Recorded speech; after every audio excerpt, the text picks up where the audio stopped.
I'm your host, Neil Howard. Thank you for joining us here on Health Professional Radio. Glad that you could. Going to have a conversation this morning with Mr. Manuel Fermin. He's Chief Executive Officer at the Healthy Start Coalition of Miami-Dade, and he's joining us on the program to talk about the organization's involvement with the Maternal Mental Health Movement. This month, as a matter of fact, they have a program that's dedicated to moving beyond depression. Welcome to the program, Manuel. Thank you, Neil. Well, I did mention that you're a CEO at the Healthy Start Coalition. A bit of your background, if you would.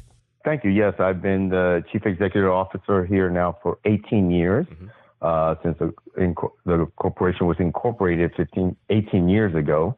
I have a bachelor's in liberal arts and science sociology and a master's in public administration. Maternal Mental Health Month. Have your organization always been involved with this movement? Our organization has been involved for 18 years with anything to do with maternal, infant, and child health. Okay. The reality is in the last several years, in our society in general, there's been a lot more attention on mental health issues, and specifically now on maternal mental health in the past 3 to 4 years has gotten a lot more attention as some high-profile individuals have suffered through that, and a lot more people are openly speaking about it.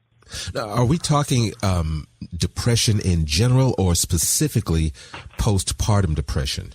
Good question. Well, depression in general, everyone feels sad sometimes, but these feelings usually pass within a few days. Depression interferes with daily life and may last for weeks or months at a time. Most of the time, most people, get over that. But when it comes to women feeling depression, a CDC study shows that about 1 out of 10 women, excuse me, a CDC study shows that about 1 out of 10 women in the United States experience symptoms of depression. Research also shows nationally it could vary by state, race, and ethnicity. But normally 1 out of 9 women experience symptoms of postpartum depression. And in some places, it could be as high as 1 in 5 women. Depending on the area, the ethnicity, and I guess other environmental factors as well? Correct. What is it about giving birth that causes this particular type of depression? Great question. Part of it, women's body goes through a lot of different changes during that time period when they're pregnant and afterwards, on top of the additional incredible amount of stress that they're putting up with via job, their family, and other factors that make them more prone to suffer from this. Does postpartum depression specifically mean the time period where, from birth to say 2 months, 3 months, or can this go on until a child is 1 or 2 years old and still be considered postpartum depression? Great question. So, yes. Well, the broader term is perinatal depression, depression can also happen while the mother is pregnant. Postpartum is specifically after birth, and it does not necessarily have a defined time period that it's within a 3-6-1 month, 3-6 or other months time period. So it can manifest itself later on. When a woman is found to be suffering from postpartum depression, is this something that has to be diagnosed, or does she feel that something is off, or how is it determined that she's suffering from postpartum depression? Well, some of the symptoms for the postpartum depression are similar to the symptoms of depression, which may include crying more often than usual, feelings of anger, withdrawing from loved ones, feeling numb or disconnected from their baby, worrying that they will hurt their baby, and feeling guilty about not being a good mom or doubting their ability to care for the baby. So there are means of measuring this.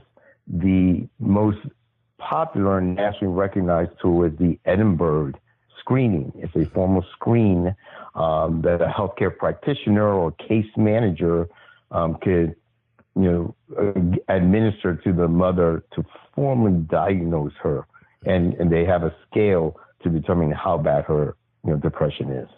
Now, you say the Healthy Start Coalition of Miami-Dade has been around for 18 years.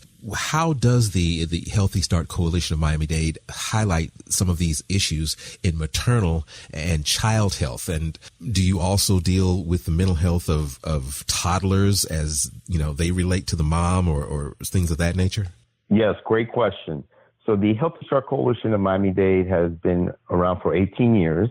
The actual statutory designated coalitions in the state of Florida, there are 32 of us.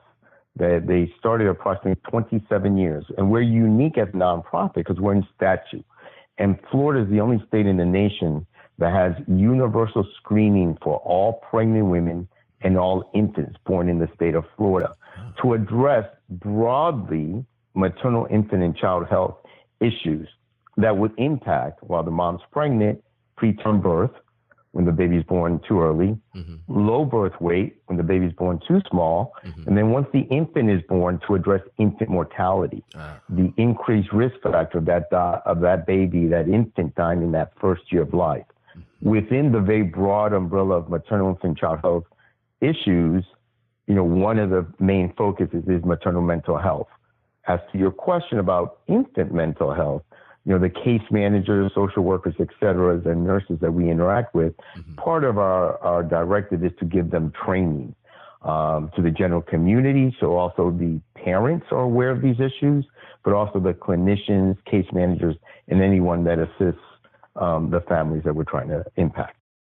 Now, where are the resources that are available for women that need help? The great thing now with communication and the readily available amount of information on the internet, you could just Google it now and get a lot of resources. But there are some national organizations that obviously are doing research, the CDC, all the ACOG, American Association of Pediatricians.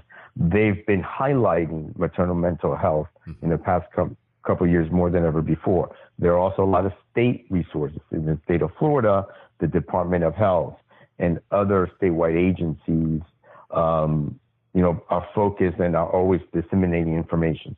Going back to the Healthy Start Coalition of Miami-Dade and other nonprofit and advocates try to disseminate that information where we know where the pregnant moms are. So, OBGYN offices. There's a lot more advocacy work going on at the national level. Actually, as we speak today, this week, is Maternal Mental Health Awareness Week. So there are a lot of national organizations up in Washington, D.C. this week, speaking with our federal senators and representatives, trying to bring more attention and financial resources for programs to be able to assist these families. And I'm also sure that if we check out Google, we can get some information on the Moving Beyond Depression program. That's an award-winning model that the HSCMD has put into motion. Yes, we're very pleased. We're one of two designated train-the-trainers in the state of Florida that can train other licensed therapists to implement this program. And what's unique about it, it has been proven effective that after up to 15 to 16 sessions in their home, licensed therapists going to the moms' homes have been diagnosed formally with postpartum depression or perinatal depression, and it's been proven to be effective. They work in conjunction with a case manager or social worker. And what's unique about this model, so the therapist is exclusively focusing on counseling, whereas the case manager or a home visitor is addressing other issues that may be impacting that mother. Example, transportation, financial issues, employment, stressors in their environment. So that enables the counselor to focus exclusively on counseling and the case manager or home visitor to address the other issues that may be impacting that family. Give us a phone number where we can, our listeners can call and maybe get some more information from about the Healthy Start Coalition of Miami-Dade. That phone number would be 305-541-0210. Manuel, thank you so much for joining us on Health Professional Radio, man. It's been a pleasure. Thank you very much, Neil. You've been listening to Health Professional Radio. I'm your host, Neil Howard. Transcripts and audio of this program are available at hpr.fm and healthprofessionalradio.com.au. Thank you for listening to Health Professional Radio.